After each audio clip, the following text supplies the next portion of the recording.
Bueno, vamos a hacer una serie de videos sobre lo que es la osteología de la cara. Lo primero es que vamos a mirar una visión general de cuáles son los huesos que vamos a tomar en esta sesión.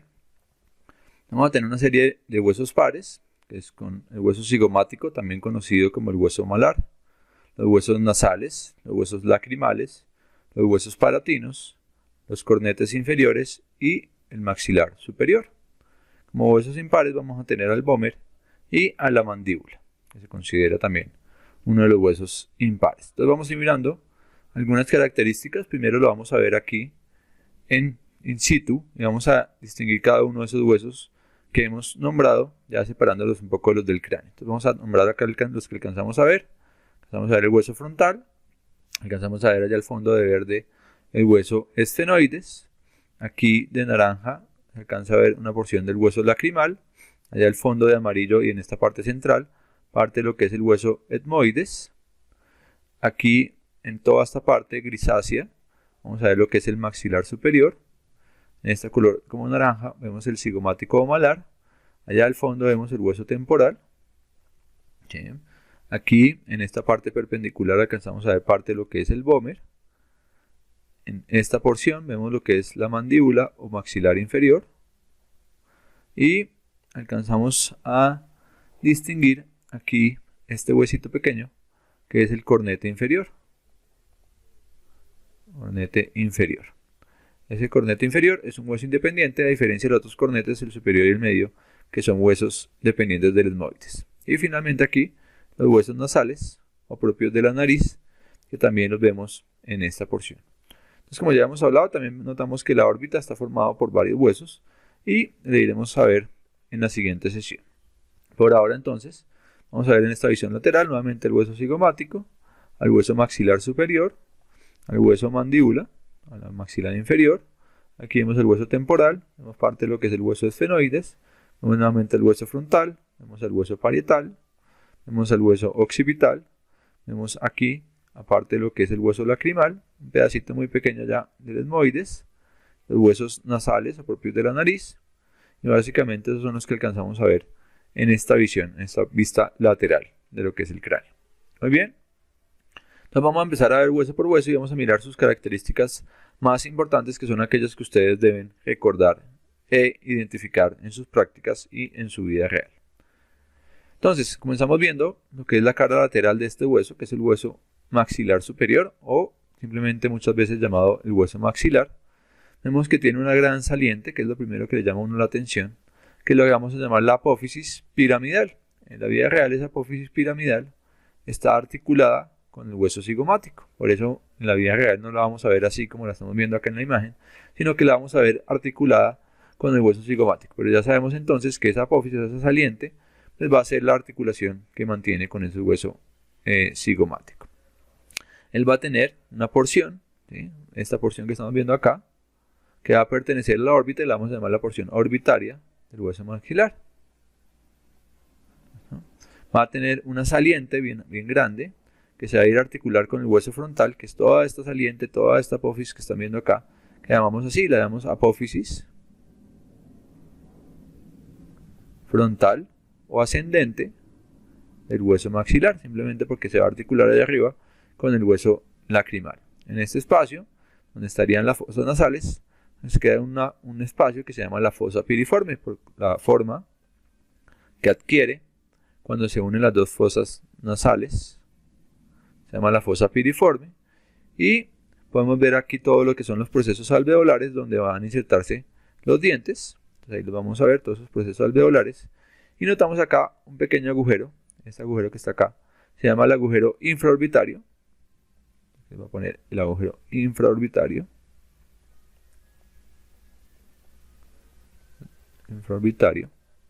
Por donde va a pasar el nervio y la arteria del mismo nombre, la arteria y nervios infraorbitarios. Debajo de ese agujero, si lo seguimos acá, más o menos en un sentido perpendicular, vamos a encontrar una pequeña depresión, que la estoy marcando en este momento, que se denomina la fosa canina. Y se denomina la fosa canina porque en ella se inserta un músculo que de hecho se conoce como el músculo canino. Otro accidente importante acá es lo que conocemos como la espina nasal anterior, que es uno de los puntos de referencia que tiene este hueso. Y hacia esta parte posterior vamos a tener unos pequeños agujeros, que son los forámenes alveolares, por donde entran algunos nervios que van a inervar hacia los dientes de la parte superior, alveolares. Muy bien, eso sería entonces lo que podemos, los accidentes más importantes de esta cara externa del hueso maxilar. Entonces la porción orbitaria, la apófisis ascendente, la apófisis piramidal como salientes importantes, los procesos alveolares, la fosa canina, el agujero infraorbitario y los agujeros alveolares. Son los accidentes que ustedes deben conocer en esta cara del hueso maxilar. Si seguimos a la vista medial, vamos a ver entonces que estamos en el interior o en la pared lateral, en esta pared de las fosas nasales, y lo estamos viendo desde adentro. Hemos hecho un corte sagital y estamos viendo el hueso maxilar desde adentro. En esa porción entonces vemos todo lo que son su apófisis o su saliente, que le llamamos la apófisis palatina del hueso maxilar, porque está formando lo que es el paladar duro, junto con otro hueso que ya vamos a ver más adelante. Aquí vemos un agujero que ustedes ya habían visto en el cráneo, que es el conducto incisivo, por donde pasa la arteria esfenopalatina, el nervio nasopalatino. Ahí en ese caso la arteria del nervio tiene diferente nombre. ¿Eso?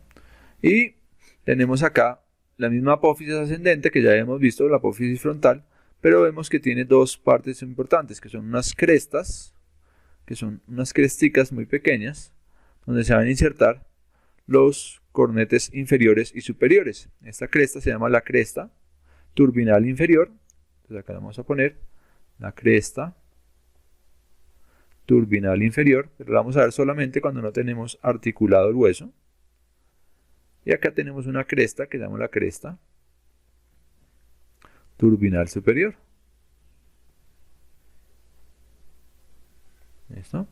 Entonces esa sería la cresta turbinal inferior y la cresta turbinal superior.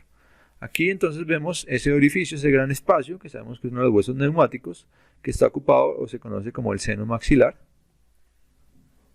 que está en la parte interna del hueso, o sea, va a llenar de aire y de moco, como una porción importante.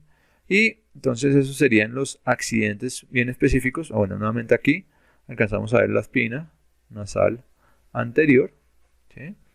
Y obviamente lo que habíamos dicho ya de lo que es el paladar duro. Ahorita más adelante, cuando hablemos del palatino, hablaremos de esta porción en gris que pertenece al hueso palatino. Pero básicamente esos serían entonces los accidentes que ustedes deben recordar en esta cara medial del hueso. Muy bien. Continuamos con el otro hueso importante, que es el hueso maxilar inferior, más conocido como mandíbula. Este hueso entonces, vamos a ver que tiene, vamos a ver una cara anterior o cutánea, y vamos a describir los accidentes desde la línea media hacia la periferia. Entonces en toda la línea media se va a marcar la unión de los dos huesos, por eso se considera un hueso impar, que se llama la protuberancia mentoniana. Acá tenemos la protuberancia mentoniana. Aquí tenemos al lado y lado de esa protuberancia dos pequeñas salientes, que son los tubérculos mentonianos. Entonces una cosa es la protuberancia, otra cosa son los tubérculos mentonianos. Y hacia la parte más externa alcanzamos a ver este foramen que se llama el foramen mentoniano o el agujero mentoniano. Todos acá simplemente el apellido viene siendo mentoniana. Toda esta parte es lo que se conoce como el cuerpo de la mandíbula. Él tiene un ángulo, que es este cambio de angulación donde cambia de dirección, y tiene una rama, que es la otra parte. Entonces tendría un cuerpo, que es todo esto, toda esta porción. Tendría un ángulo, que es el que estamos viendo acá, y una rama ascendente o una rama que es la que sube. En esa ramita alcanzamos a ver entonces aquí primero, acá en el ángulo, vemos unas rugosidades donde se va a insertar el músculo macetero. Y vemos unas salientes en la parte superior, una que llamamos el proceso coronoideo, y el otro, el que está atrás, es el cóndilo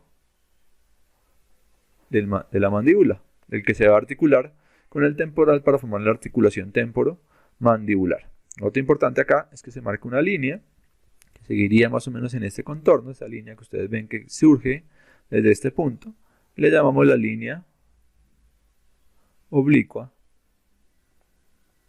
externa. Entonces vamos a tener esos accidentes en esa cara externa de la mandíbula. Importante entonces que lo recuerden los accidentes y los vayan identificando, como les digo, de medial hacia lateral. Si vamos hacia una cara más lateral, pues vemos nuevamente lo que es esa línea oblicua externa, que ya la habíamos enunciado. Vemos nuevamente el proceso coronoides, vemos nuevamente el cóndilo. Tiene una pequeña fosita acá en esta parte, que se llama la fosa pterigoidea. Vamos a ver en la línea media. La fosita, es mejor decirle ahí la fosita para no confundirlo con la fosa del esfenoides. La fosita pterigoidea. Y aquí tenemos las impresiones que les decía para el macetero, para el músculo macetero, el agujero mentoniano, ¿sí? Y los tubérculos y la protuberancia mentoniana. Y los procesos alveolares, al igual que los que tenía el maxilar superior. Aquí este punto entonces el ángulo de la mandíbula.